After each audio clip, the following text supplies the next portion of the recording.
Before you decide on your marriage location and where it's taking place, let's look at if you should have an indoor or an outdoor wedding. Do you see yourself getting married on a beach, in a park with a forest as a backdrop, or in a barn, a beautiful hotel, church, or temple? Here are some of the good things about having an outdoor ceremony. Outdoor ceremonies likely mean you'll be surrounded by luscious greenery with Mother Nature as your backdrop, which can create a really natural and stunning feel to your ceremony. Plus, saying I do outdoors on a gorgeous day equals beautiful photos and video content of your ceremony. If the weather's nice, then your ceremony will be comfortable and enjoyable for you and for your guests. Nice breeze, maybe the sound of the ocean waves in the background. If it's slightly overcast, this means the natural lighting will create a really soft look with no harsh, ugly shadows on you or your husband's face. If it's super sunny and bright and you have the option to get married in a shaded area like a gazebo or under a tent, this too can prevent harsh, ugly shadows in your photos. When you have an outdoor ceremony, there's often more space to stand, sit, or spread out a bit, so you can usually have more guests at your ceremony. Here are some other things to consider about having your ceremony outdoors. If you're a planner and getting stressed by the unknown is something that happens regularly, then having an outdoor wedding is a no. Trust me, you'll be worrying until the day of the wedding about how the weather's going to turn out. If it's too cold, you'll have a red, runny nose and be shivering during your ceremony. You and your guests will just want to get it over and done with so you can get inside to the warmth. Consider the length of time your ceremony will be. If it's only going to be around 20 minutes or so long, then despite the weather, it's manageable. If your ceremony is going to be 2 to 3 hours in length, consider that despite the weather being amazing or terrible, your guests may have to walk far to get to the indoor washrooms. If you are set on having an outdoor wedding, ask your venue the following questions. Are there heaters or tenting provided in case it gets cold, it's raining, or it's boiling hot? What other measures do you go to make sure that my guests stay comfortable if the weather's really cold or really hot during my ceremony? If it is really hot, is there shading available for my guests and for the bride and groom? Is there any indoor backup options available to hold the ceremony in case the weather is bad? And if so, what costs are associated with this? And with this one, really make sure you have a very clear understanding of what this means. A friend of mine spent a lot of money to secure her outdoor venue for the ceremony with the additional option of having an indoor backup. 6 months before her wedding, she really became set on thinking, you know what, I'm getting married in October. I think it's safer and less stressful to just use the backup indoor room rather than spending money on blankets for guests and having to buy extra decor for my outdoor wedding. So she let her venue know, hey, I've actually thought about it and I'd prefer to go with the indoor backup option for the ceremony. And they told her, you can't make that call. We make that call the morning of your wedding. Now, before she had handed over the deposit check to them in the early on planning stages, they made it sound like switching from the outdoor venue to the indoor backup option was really easy peasy. But after about $7,000 was given away as a non-refundable deposit, this was no longer an easy option. Make sure you're very clear and have in writing everything the venues promised you.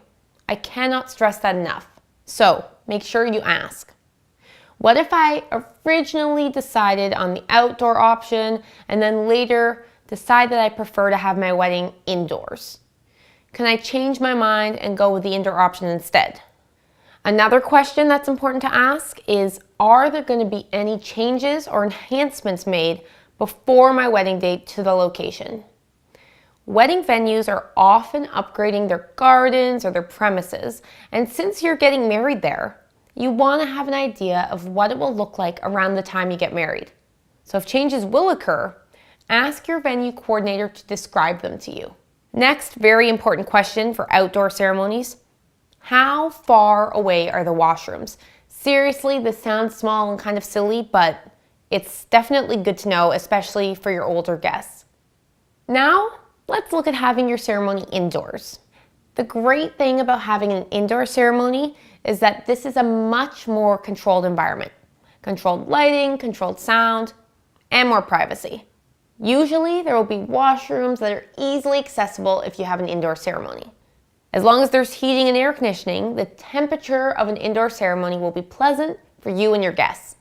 And there will also likely be coat racks or a coat check available for guests, which is a plus. Weather isn't a factor when choosing an indoor ceremony, which is nice because that's one less huge stress off your shoulders. If you're a tad bit of a control freak or a worrier, consider going with an indoor wedding. Here are some of the other things to consider about an indoor wedding. You don't get the nice nature feel with an indoor wedding, obviously, unless, of course, your decor is super naturey. Depending on the size of the ceremony room, you may only be able to fit a certain amount of guests into the room. If you're leaning towards deciding on an indoor ceremony, ask the venue these questions. Is there heating and air conditioning? Is coat check an option for my guests?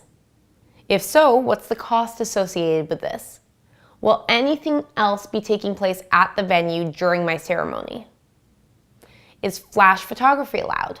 This is important because if you're getting married in a very dark, dim lit church, barn, or hall, and flash photography isn't allowed, the photos will be very dark, which isn't the most visually beautiful, appealing look for photos.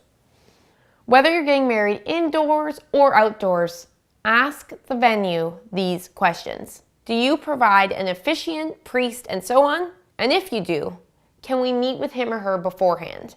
Can we have candles lit at the venue? How long will we have this location for? What's the cost to have the ceremony here? What's the payment schedule? Does this venue have insurance? What decor is provided? Are there chairs, tenting, and so on? Can I provide my own band or music when I walk down the aisle? Is someone from our wedding party expected to clean up after the ceremony, or is cleanup provided on your end? Can I have a wedding rehearsal here before my actual wedding, and are there costs associated with this? How many parking spaces are available for me and my guests, and is this included in the price? What's your cancellation policy? Is it cheaper if we book the reception here too? Does your venue provide a coordinator or someone who will help organize my wedding day? Is there anything I haven't asked you that you feel I've missed that I need to know? Making sure you ask these questions to potential venues to help you decide which venue is the best fit for you will really make your decision-making process a lot easier. And pay attention to how accommodating and kind the venue coordinator is, as this is a huge reflection of their client care standards. For outdoor ceremonies, ask, are there heaters or tenting provided? What other measures do you go to ensure my guests are comfortable? Is there a backup indoor option if the weather's bad? Explain to me the terms of my backup option. Will any enhancements be made to the outdoor location before I get married? For indoor ceremonies, ask, is there heating and air conditioning? Is coat check an option, and is there a cost for this? Will anything else be taking place in this venue when I say I do? Is flash photography allowed? A list of questions to ask venues is provided in the PDFs.